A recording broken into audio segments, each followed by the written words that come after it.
এরা পর্নোগ্রাফিতে ভিউইং এর দিক থেকে অনেক টপ র্যাঙ্কিং এ উঠে আসছে। মোটামুটি বলতে পারেন যে চ্যাম্পিয়নশিপ অর্জন করছে। আমরা দুজন লোক, বাংলাদেশের দুজন নাগরিক যাদের বয়স দুজনেরই 28-27 এবং তারা কাপল, তাদেরকে অ্যারেস্ট করেছি বান্দরবন থেকে।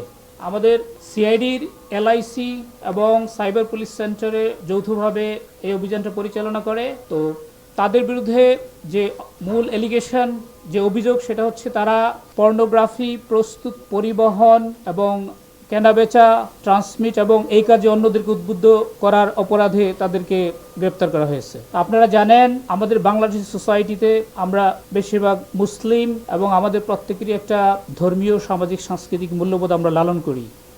তো এরা হচ্ছে এই পর্নোগ্রাফিতে তারা ওয়ার্ল্ড ওয়াইড মোটামুটি বলতে পারেন যে চ্যাম্পিয়নশিপ অর্জন করছে। তো যেটা আমরা মনে করি যে আমাদের টোটাল নৈতিক মূল্যবোধের প্রতি আঘাত এবং আমাদেরকে ইন্টারন্যাশনাল সোসাইটিতে ডাউনগ্রেড করছে। এই জন্য আমরা তাদেরকে অ্যারেস্ট করে পরবর্তীতে বিজ্ঞ আদালতে সোপর্দ করা হবে। তাদের বিরুদ্ধে আইনানুগ সকল ব্যবস্থা গ্রহণ করা হবে। তো অনেক সেন্সিটিভ ইস্যু মনিটর করে থাকে।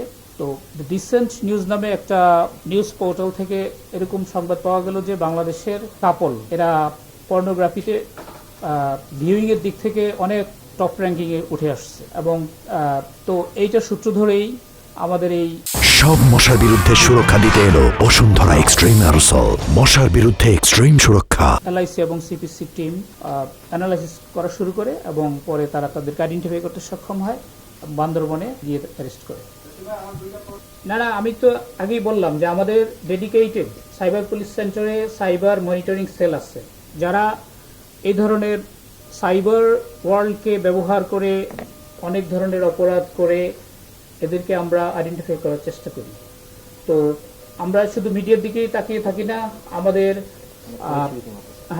ইন এনি ওয়ে যদি ইনফরমেশন থাকে এবং সেটা যদি ফোরসিয়েবল হয়, সেটা আমরা বলি ইন্টেলিজেন্স, তার ভিত্তিতে আমরা অ্যান্টিসিপেট করি এবং যে সম্ভাব্য অপরাধকে যেমন আমরা ইন্টারভেনশনে সহযোগিতা করি, আবার অপরাধ হয়ে গেলে তাদেরকে অ্যারেস্ট করে আইনের আওতায় নিয়ে আসাই হচ্ছে আসলে সিআইডি আমাদের মূল। এটা পর্নোগ্রাফি নিয়ন্ত্রণ আইন 2012, এই আইনের সেকশন 8 মামলা করা হয়েছে এবং এই অপরাধটা হচ্ছে আমলযোগ্য এবং নন বেইলেবল অপরাধ। জি, আমাদের সিআইডি বাদী হবে। এই যে এই আজকের অ্যারেস্ট এবং আইনি প্রক্রিয়ার ভিতরে যে তারা ঢুকলো, এটাই হচ্ছে অন্যদের জন্য একটা মেসেজ।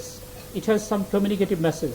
আর যেটা আপনি বললেন যে অন্য যাদেরকে উদ্বুদ্ধ করা হয়েছে তাদের অনেক কিছুটা ইনফরমেশন আমাদের কাছে আছে, তদন্তের স্বার্থে এখন আমরা সেটা ডিসক্লোজ করছি না। আর তাদের সাথে আরও এনহ্যান্সড ইন্টারোগেশনের পরে ইন ডিটেলস যখন আমরা জানবো, দেন পরবর্তীতে তাদেরকে যারা যারা অপরাধের সাথে সম্পৃক্ত আছে বলে মনে হবে আমাদের কাছে, তাদেরকে আইনের আওতায় নিয়ে আসা হবে। এগুলো আমাদের এরিয়া থেকে ডিলিট এবং এগুলোকে ডিফাঙ্কড করার জন্য, মানে আমাদের এখান থেকে যাতে সহজেই আমরা দেখতে না পাই, এই ব্যবস্থার জন্য আমরা চিঠি লিখব সংশ্লিষ্ট অর্গানাইজেশনকে।